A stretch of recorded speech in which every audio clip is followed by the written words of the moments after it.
Voilà, mes amis, on va reprendre notre cours de Tanya. On est maintenant dans Igrot Kodesh et on va commencer à expliquer.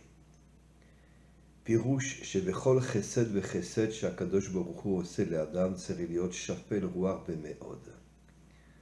Quand un homme fait, quand Hachem fait du chesed à un homme, à ce moment-là, l'homme doit être extrêmement humble, extrêmement chafé le roi, ça veut dire qu'il doit casser son orgueil parce que Hachem lui fait du chesed. Et qu'est-ce que ça veut dire que Hachem fait du chesed à l'homme?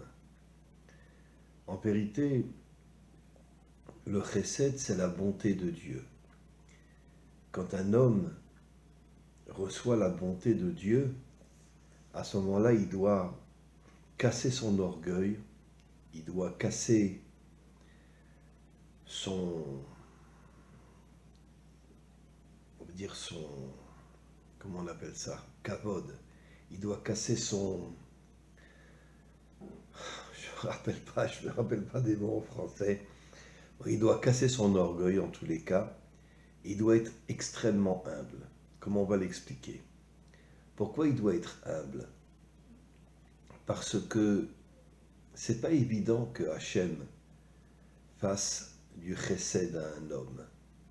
Au contraire, nos maîtres nous disent que ce monde s'appelle Midatadin, un monde de rigueur énorme. Alors pourquoi Dieu ferait du chesed à un homme? En vérité, je vais expliquer. Hachem ne fait du chesed qu'à un homme qui accomplit tous les commandements divins et qui tous les jours étudie la Torah.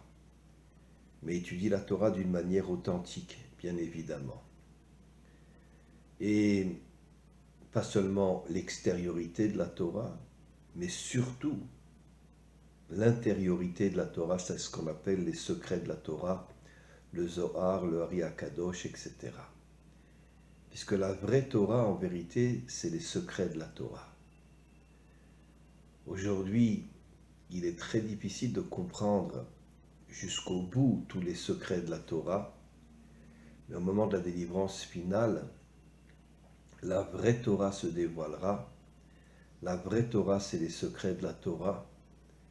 Et les 70 nations adamiques et Israël comprendront tous les secrets de la Torah qui aujourd'hui ne peuvent pas encore être compris jusqu'à la délivrance finale. On continue. Qui chesed droit yemina. Le chesed est du côté droit, la rigueur est du côté gauche. Qu'est-ce que ça veut dire la gauche et la droite? Ça veut dire qu'en vérité, la bonté est du côté droit, du côté qui est la droite, et la rigueur du côté gauche. Qu'est-ce que cela veut dire? Ce monde est un monde de rigueur, comme je l'ai expliqué. La grande majorité des hommes sont dans la rigueur.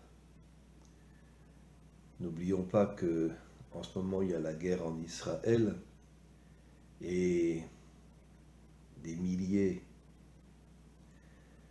de citoyens sont morts en Israël et des centaines de soldats aussi sont morts en Israël. Une chose qui n'est encore jamais arrivée. Pourquoi? Parce que les Iraniens aident le Hamas et aident le Hezbollah. Ils leur donnent des armes extraordinaires et ils arrivent à bombarder énormément de villes, énormément de maisons et beaucoup de personnes meurent. Mais Be'ezrat Hashem, avec l'aide du Maître du monde, Israël finira par détruire le Hamas et détruire le Hezbollah et Be'ezrat Hashem, mais ça prendra encore du temps parce que la guerre est loin d'être finie. Alors, je reviens sur ce que j'explique. Le côté droit, la droite, c'est la bonté. La gauche, c'est la rigueur. Pourquoi? On sait que le côté droit, c'est le monde d'en haut. côté gauche, c'est le monde d'en bas. Et quand un homme est un homme authentique, un homme vrai, un homme propre, à ce moment-là, Hachem lui envoie du chesed. Ça ne veut pas dire qu'il n'aura pas aussi des épreuves dans ce monde. Parce que nos maîtres nous disent que plus un homme est authentique, et plus il a des épreuves dans ce monde. Mais, entre les épreuves, Hachem lui envoie du chesed, c'est-à-dire de la bonté. Et il se sent bien.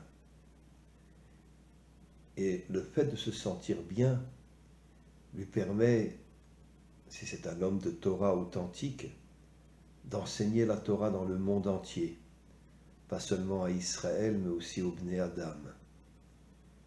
Et c'est ça en vérité, le chesed que Hachem envoie à un homme pour lui permettre justement de transmettre la Torah dans le monde entier. On continue. Shei bechinat kirvat Elohim mamash beyeter se'et milifnim. Quand Hachem envoie le chesed à un homme, en vérité, puisque le chesed il vient d'en haut et la rigueur vient du monde matériel, en vérité, ce chesed-là nous permet de nous rapprocher d'Hachem.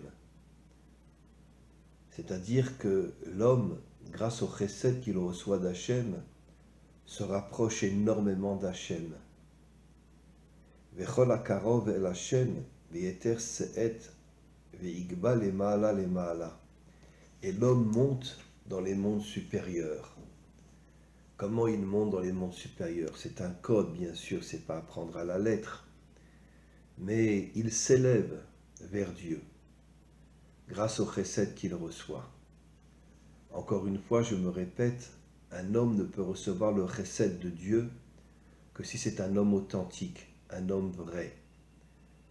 Dans le travail, c'est un homme propre. Dans sa relation avec Dieu, avec la Torah, avec les commandements divins, c'est un homme propre, un homme authentique. Et à ce moment-là, Hachem décide de lui faire du chesed. Tsarir liot yoter shafel roar le mata mata, merachok Hachem nir eli.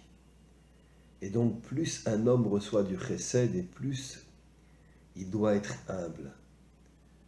Je vais revenir sur cette notion. Pourquoi il doit être humble? En vérité, l'orgueil, c'est une sorte de prison dans laquelle on est extrêmement limité. Et donc, quand un homme est orgueilleux, il est évident qu'il ne pourra pas recevoir le chesed de Dieu.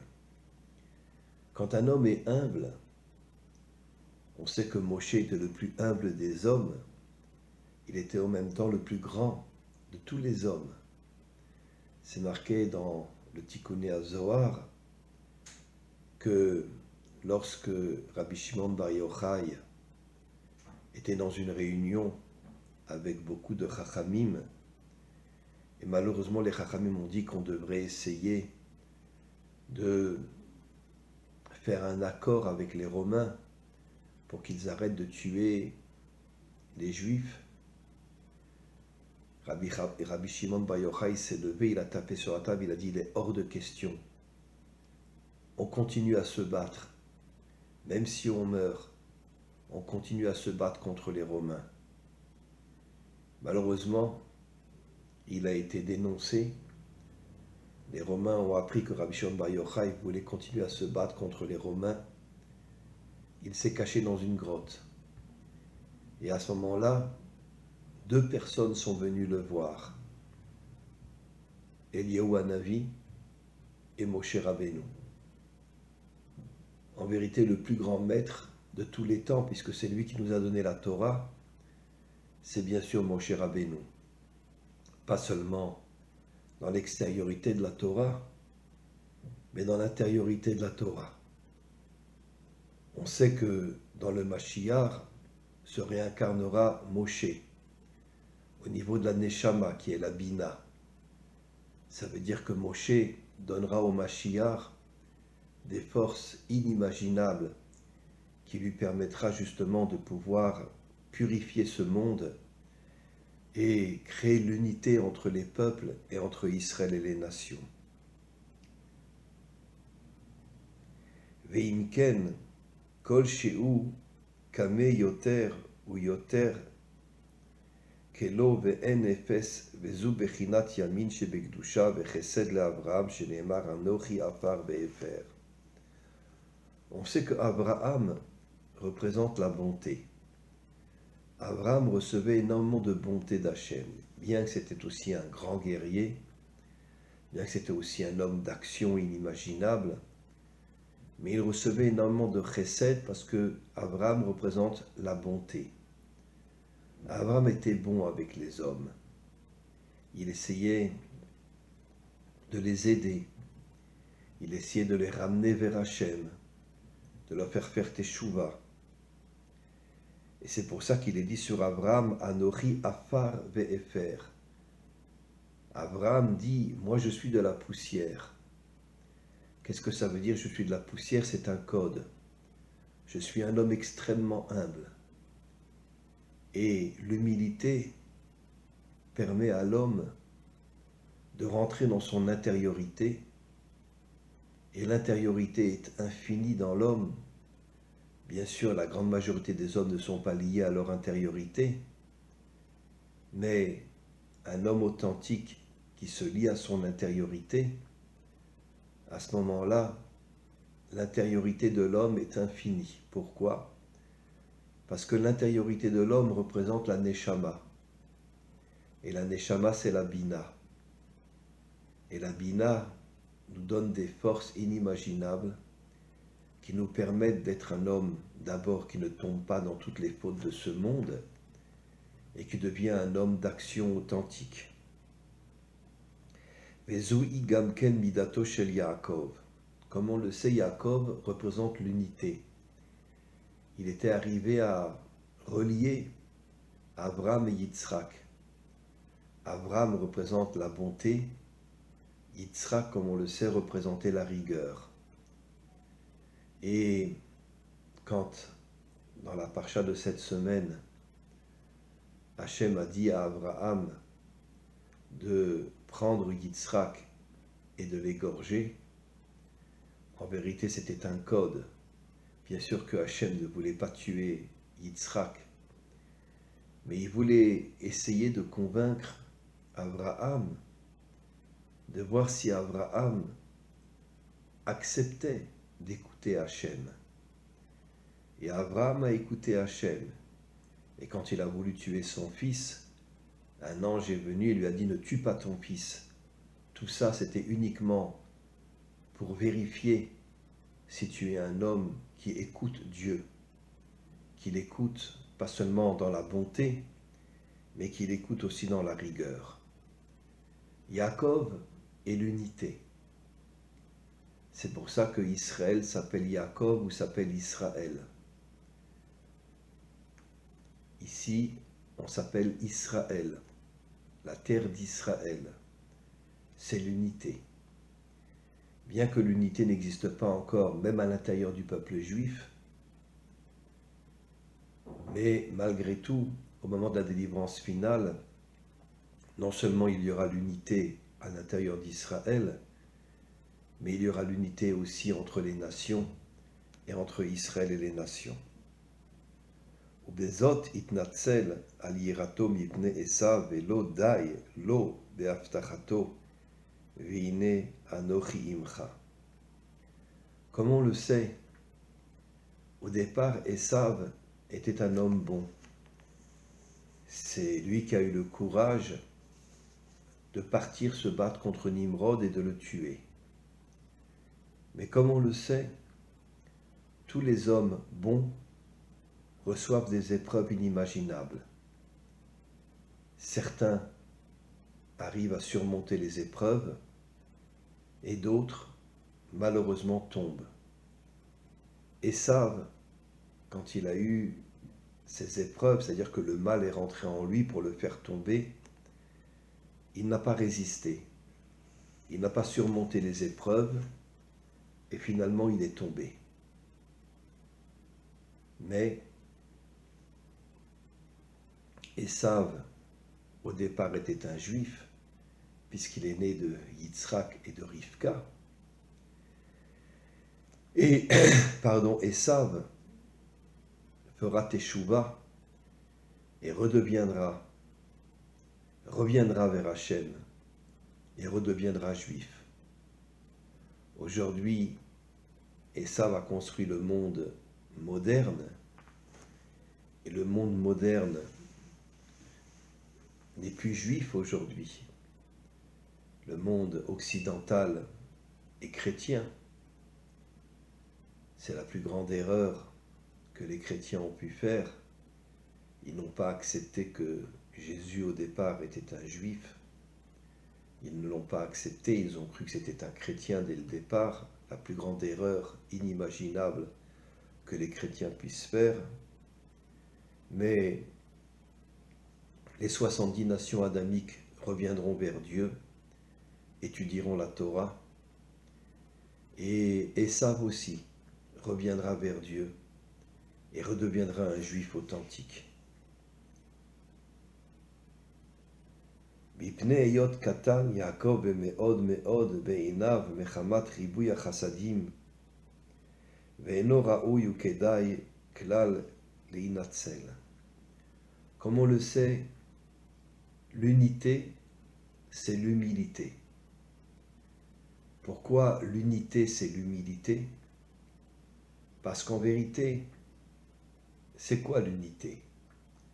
J'accepte de me lier à un homme qui n'est pas comme moi. J'accepte de me lier à un homme qui est différent de moi. Mais par contre, c'est un homme bon. Comme on le sait, le Mashiach chassera tous les méchants de ce monde. Il ne restera dans ce monde que des hommes très différents les uns des autres. Mais malgré tout, l'unité, c'est l'humilité. Ça veut dire que j'accepte de me lier à toi, même si tu n'es pas comme moi, même si tu es différent de moi. C'est la différence entre l'unité et l'uniformité. Aujourd'hui, le monde est un monde uniforme. Ça veut dire que les musulmans veulent dominer le monde, les chrétiens d'une certaine manière, et toute la mission d'Israël, qu'Israël n'a pas encore vraiment réalisée, c'est l'unité dans ce monde. Tu n'es pas comme moi, tu es différent de moi, mais tu es quelqu'un de bien, et je me lie à toi.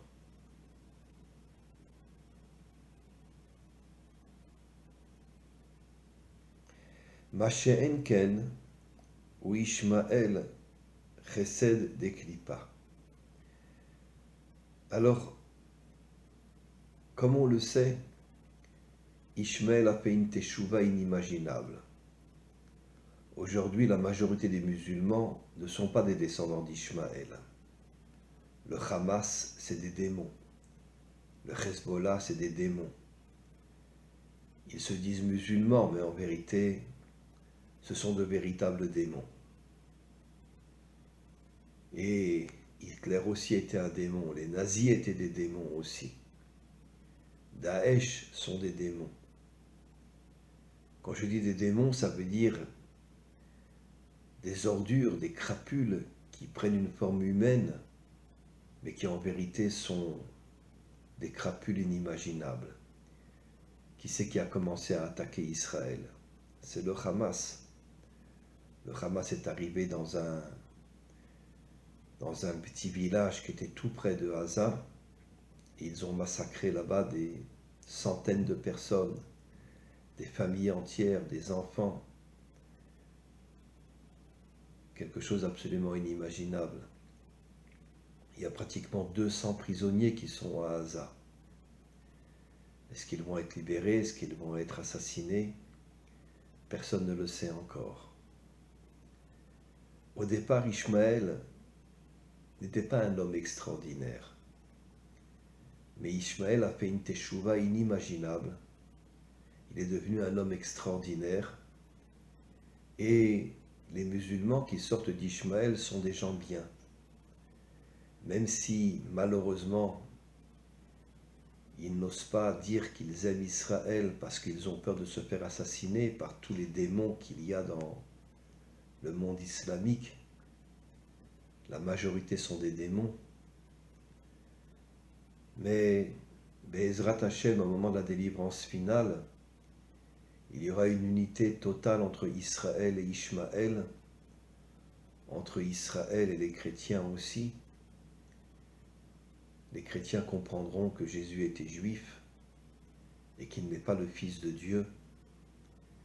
Mais bon, tout ça c'est le Mashiach qui amènera toutes ces nuances et toutes ces différences entre les hommes. Amen ve Amen.